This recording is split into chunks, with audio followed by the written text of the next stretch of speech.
They hadn't been walking for long before the narrow path they'd started on at the cave entrance began to get progressively wider.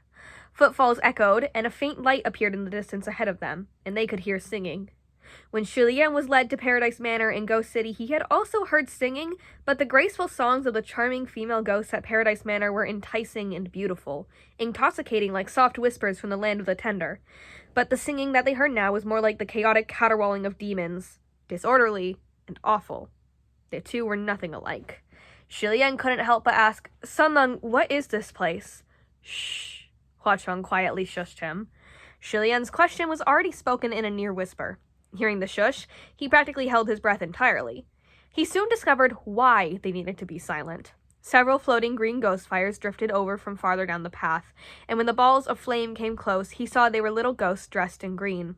On the head of each little ghost there was a small torchlight, as if each one was a big green candle. There was nowhere to hide in this cave, and the path was narrow. Julien was about to reach for Fangxin, but upon deciding Roya would be better suited for this situation, he dropped his hand again. But as the little ghosts passed them, they didn't bat an eyelash before moving on, still whispering among themselves. It wasn't that they didn't see them, but more that they didn't think it strange to see them.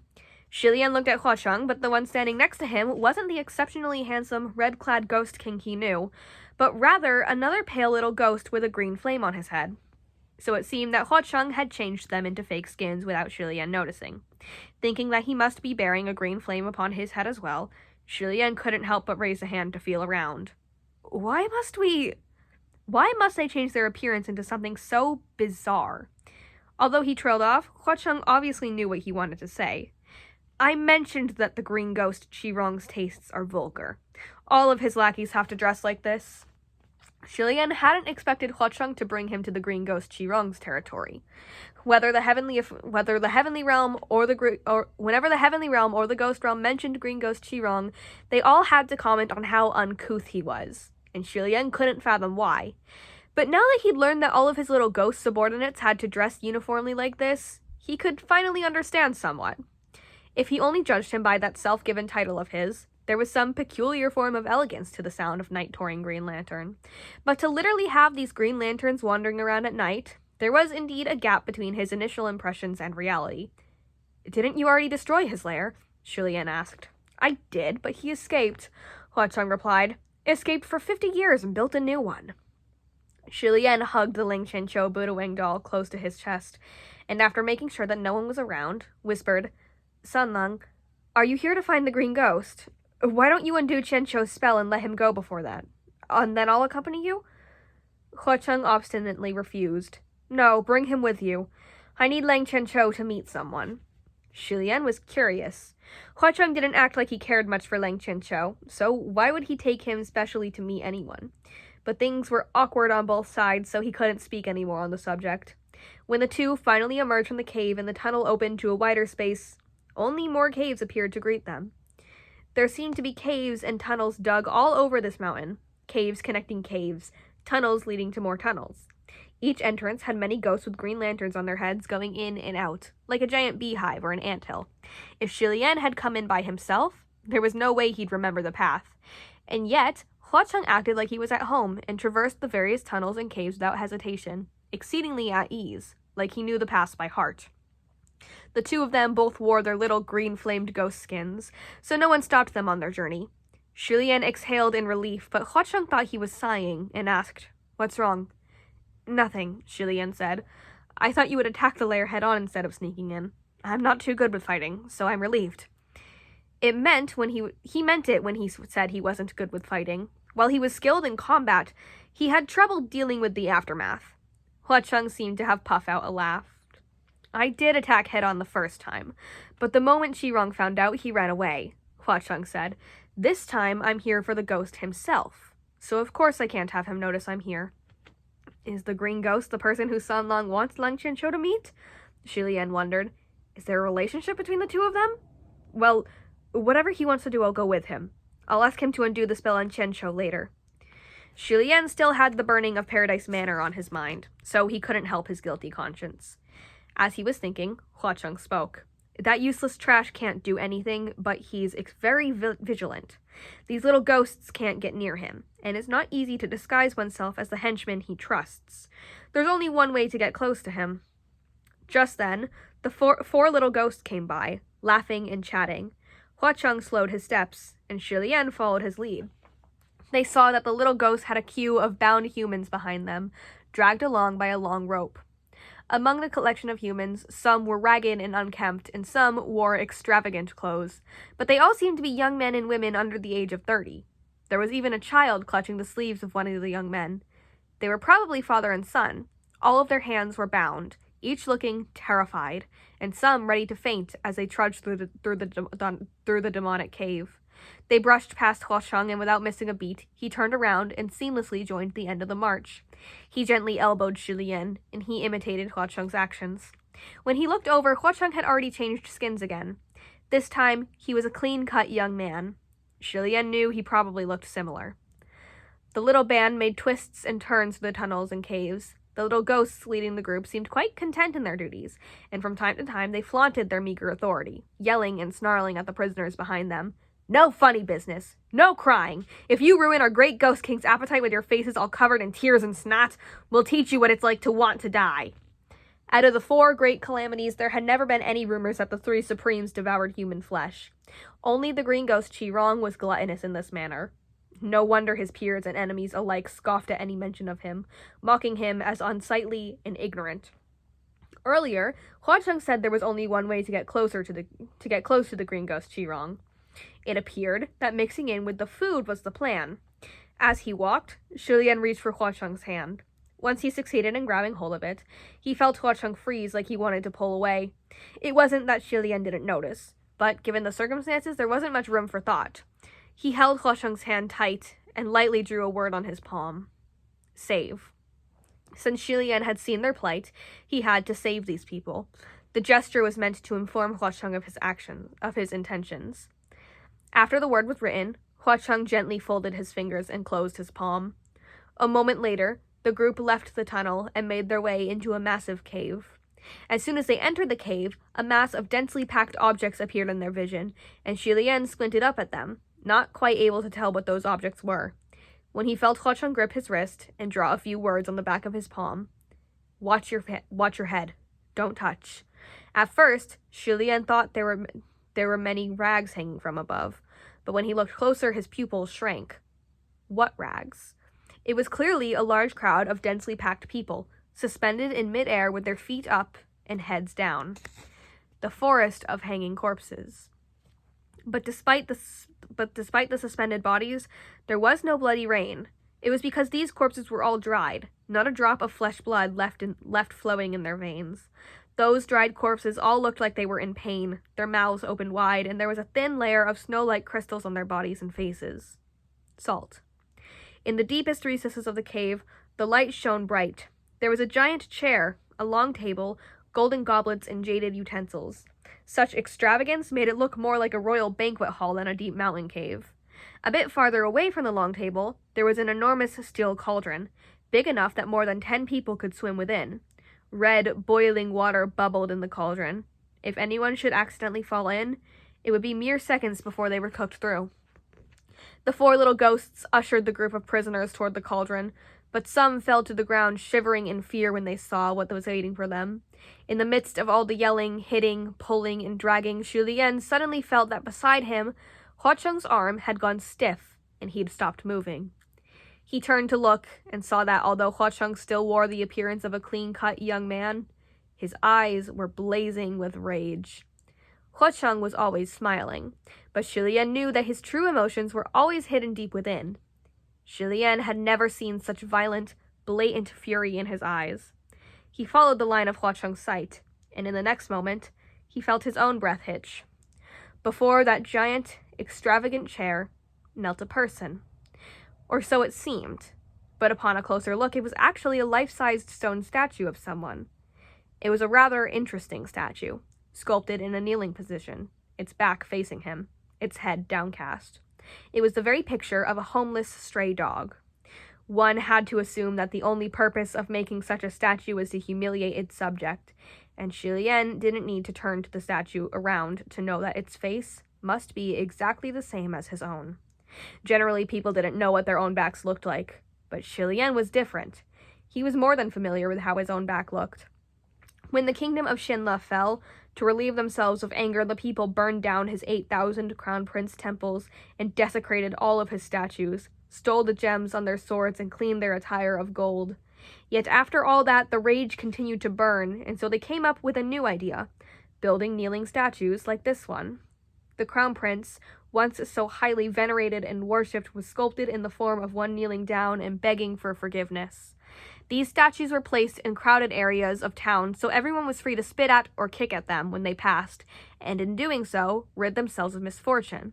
Worse, some even had him sculpted prostrating, and used the statue directly as a threshold so that tens of thousands would walk all over it.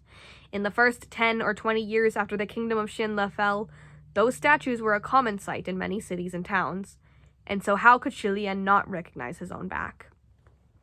Just then, the voice of a young man said, "That mangy little cur Pei-Shu had to cling to the leg of that man-whore dog Pei just to ascend in such a pitiful way. So who does he think he is? He's nothing more than an exiled stray right now.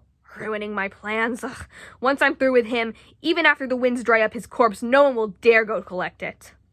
Before the person himself had even appeared, they could already hear his insults. Shilian gazed over and saw a figure clad in green strut into the cave. Due to reasons not worth mentioning, Shilian couldn't help but look at the top of his head first. And he was actually kind of disappointed to see that the figure only had a mask on and no light above his head. A bunch of little ghosts dressed in green crowded around this green-clad man, and he stood there surrounded by a circle of green light. This had to be one of the ghost realm's 4 calamities, the green ghost Qirong. Ever since Nanfeng had first mentioned the name, Shilian had kept it in the back of his mind, wondering if this Qirong was the same Qirong he knew. However, there was an unspoken rule that, demon or ghost, one was to hide their real name and bury their past life. Because of this, he didn't think they were the same person, only that the fake name had coincided with the real one. But from the looks of things, he was more than certain that this was the Qirong he remembered. How could there be a second Qirong who was obsessed with the statue of the kneeling crown prince? And why would his voice sound so familiar? The little green ghosts that surrounded Qirong were loudly proclaiming him king and talking all at the same time.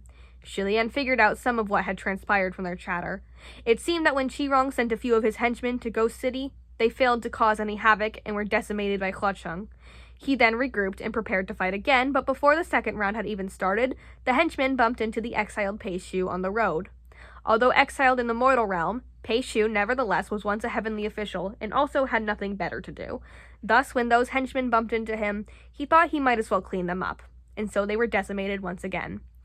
The moment Qirong received the news of how many henchmen he'd lost in such a short time, he was furious and started cursing non-stop. "Like ancestor, like descendant. That damn man-whore Pei Ming probably has sores all over his crotch. I should chop off both his and Pei-Shu's rotten dicks and hang them at their temples. Then whoever worships them will bleed pus with every step, just like them." Shilian really had to suppress the urge to cover his ears. When Feng Xin got upset, his curses were the same, also too vulgar for the ears. But as much as he swore, it was obvious that his were only words of temporary anger with no real ill intent. Qirong's curses were different. Their targets could have no doubt that he truly wanted to condemn them to die as crudely as his curses, and he was wholly unafraid to take cheap shots, thoroughly crass and obscene. That group of little green ghosts agreed with Qirong loudly. He probably remembered the able subordinates he'd worked so hard to raise and continued. "Too bad that fiery good woman Shonji was captured by those 2 shameless Pei curs. It was wronged so miserably. She can't be saved even now." Shilian couldn't fully agree with those words. Indeed, Shonji had a tragic story to tell, but not everything was General Pei's fault like Qirong described. After all, those 10 brides were kidnapped by Shonji herself, and she was the one who killed them in cold blood. Fiery for sure, but whether or not she was a good woman was debatable. But to say little Pei only ascended because he kissed up to General Pei was something Shilian couldn't agree with at all. After seeing so many ascend and fall over the years, there was one thing Shilian could say with absolute certainty. The skilled may not always ascend, but the ascended were always skilled. If one was powerless, then no matter who promoted them, they would not be able to overcome their heavenly tribulation and could at most be an official in the middle court. The only other issue was that ability did not equal status, and that luck was also an important element. Otherwise, Pei Shu would have established his own independent temple by now. Obviously, those things weren't within the realm of consideration for Qi Rong. He swore like there wasn't a single person in the three realms he didn't want to curse to death. He called Pei Ming a rotten man-whore, Little Pei a kiss-ass, Jun Wu a faker, Ling Wen a damned bitch, Lang Chenchou a moron, Kong Yizhen dog shit, the Watermaster black-hearted, the Windmaster a tramp. He probably didn't know Xin Qingsheng was actually a man. If Shi Lian wasn't seeing it with his own two eyes, he wouldn't be able to believe anyone could be so resentful. Finally, Qi Rong made it to the main point, which was how Huacheng and that lurking, ship-sinking Blackwater looked down on him. They were mere supremes. One day for sure he'd make them kneel before him. Shi Lian knew he should be angry hearing this, but because it was impossible to imagine how that would ever play out, he couldn't help but find it hilarious instead. He stole a glance at Huacheng. Huacheng himself didn't react, but was instead still staring at that kneeling stone statue.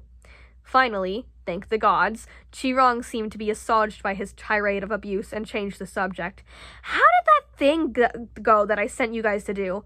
Have Kong Yizhen and that man-whore Pei started fighting yet? He sat down as he spoke, lounging on his luxurious throne. He raised his legs and rested his boots on the shoulder of the statue, using it as a footstool. Shi Lian had been holding on to Huacheng's arm and stopped him immediately when he felt him shuffle a step forward. He worried that his tug back might not be enough, so he drew another word in Huacheng's palm. Thanks. Huacheng recognized the word. He lowered his head and glanced at Shi Lian, who was watching him with gratefulness in his eyes, thanking him for his good intentions.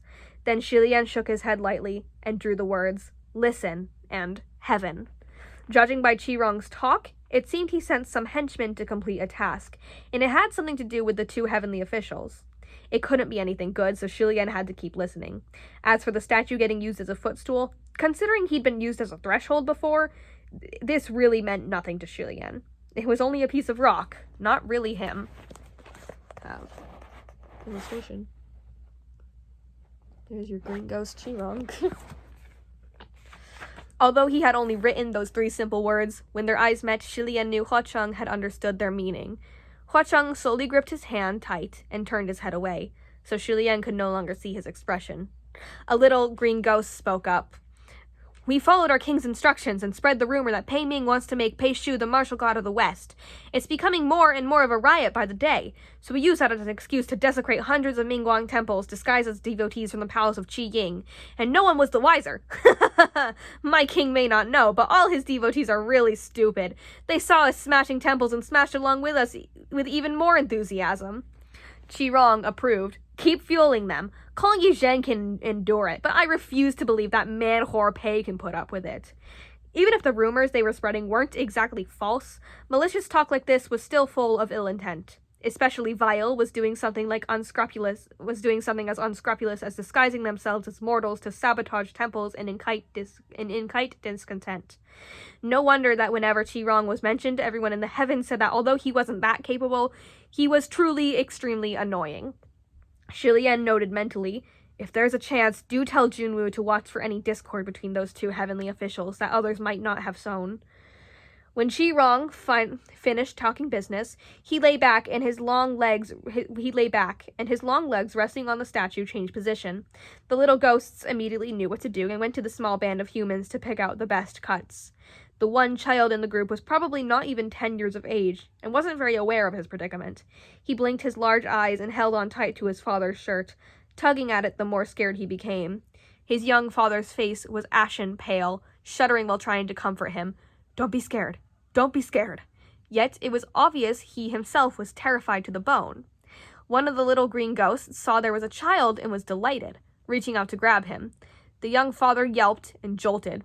Shi Lian started moving before he knew what he was going to do, but then he felt the figure next to him dart out. Shi Lian turned his head to see, and Huacheng had stepped out from within the crowd.